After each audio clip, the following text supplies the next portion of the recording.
छुटे यार वैली मेरे छुट की पढ़ाई नी तेरे पीछे लग गया सा इज्जत गवाई नी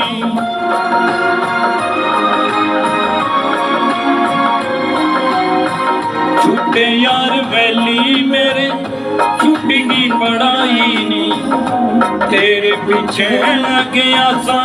इज्जत गवाई नी मैं कल्ला हाँ पुत सरदारां दा मैं कल्ला हाँ पुत सरदारां दा मंगता बना के छड़िया कुछ भला दियां दे के खुशियां ऐसा मैनू ठगिया।